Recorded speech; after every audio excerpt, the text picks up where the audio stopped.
This is problem number 2 on the practice problems for test number 1. Solve each of the following problems by writing and solving a proportion. A dripping faucet wastes about 20 gallons of water each day. At this rate, how much is wasted in 4 hours? So it could be that some of you guys might be able to just solve this in your heads, but we want to make sure we follow the directions here, which is using a proportion to solve this problem. There are plenty of problems tougher than this one where probably we couldn't solve it in our heads. So we just want to get practice with using the tool of proportions. So 20 gallons of water each day feels to me like a fraction. It feels like 20 gallons of water per 1 day. So each day per day, same kind of thing. And the idea here is that that's hopefully going to equal another fraction, which is going to be gallons of water per day. So we'll put an equals over here. So it says how much water is wasted. So let's call this an unknown number of gallons happening in 4 hours. So one thing I like about this is that the gallons, the units on top of both sides of the equation match. So gallons and gallons, that's good. But what I don't like is that days and hours don't match. So I can't solve this thing at the moment. So what we need to do is change one of these guys into the other unit of time. So it seems like you could convert either one. I'll go ahead and write over on this side 20 gallons. And then instead of 1 day, I'll put the number of hours in 1 day. And then this is equal to some number of gallons. We'll call it X divided by 4 hours. And now that the units upstairs match on both sides and the units downstairs match on both sides, we can solve. So you can solve this by cross multiplying if that works for you. You can also multiply both sides by both denominators.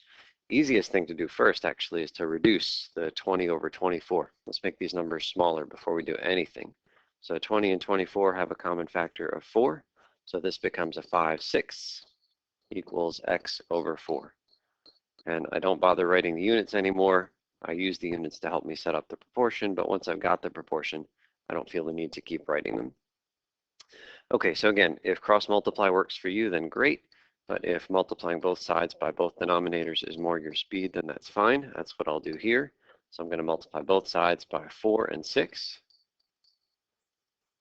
Multiply both sides by 4 and 6, both denominators, and then cancel. 6 cancels here, 4 cancels here, and then I'm left with 4 times 5 is equal to 6 times x, which is exactly what you would have gotten if you had cross-multiplied, if, again, you're a cross-multiplying type person.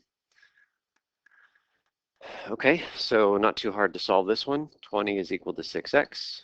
Divide both sides by 6, and we get 26 is equal to x. Maybe we'll reduce that to 10/3. And what is x measured in?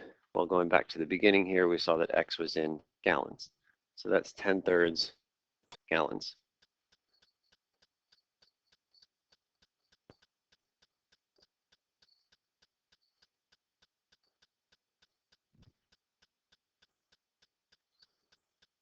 Part B, the ratio of width to height of a normal TV screen is 4 to 3, or 4/3. If the width and height of a certain TV add up to 42 inches, find its width and height.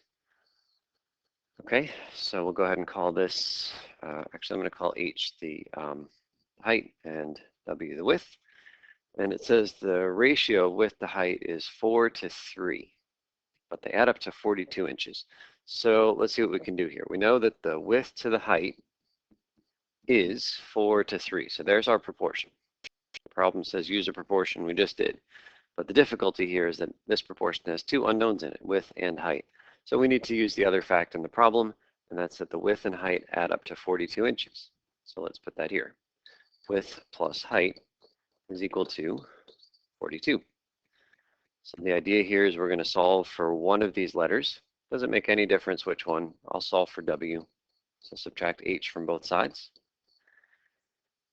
And then we'll use that and substitute into our proportion. So I'm going to copy 3/4 of the proportion as it is. And the only thing I didn't copy is the W, but instead of W, we've just discovered that W is 42 minus H.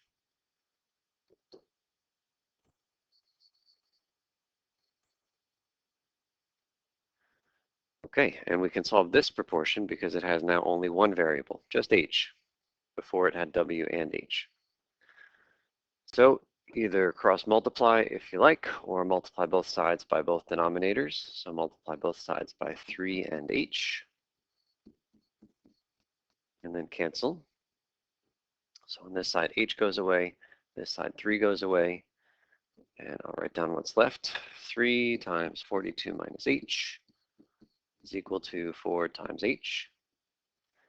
And I've made a mistake here. The mistake is I've forgotten parentheses. It's easy to make this mistake. You didn't need parentheses up around the 42 minus h there, but for some reason you do here.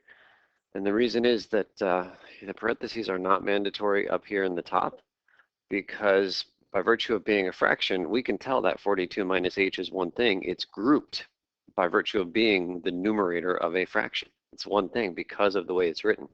But all of a sudden we've lost the fraction, which means we need to make sure we recognize it's still grouped. So that 3 is going to distribute. 126 minus 3h is equal to 4h. Get the h's to one side. I'll move them to the right. So add 3h to both sides. And then finally divide by 7.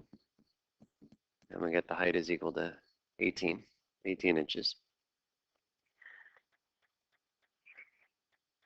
The problem did say find the width and the height. So the last part of this puzzle is to find the width. We're going to go to the yellow highlighted thing at the top. It says the width is 42 minus the height. W equals 42 minus h. So we'll just write that down here. W is 42 minus h. Write it the other way. W is 42 minus h, but we just figured out h. So the width must be 24. So this TV screen is 24 inches by 18 inches. Doesn't make any difference which number you write first.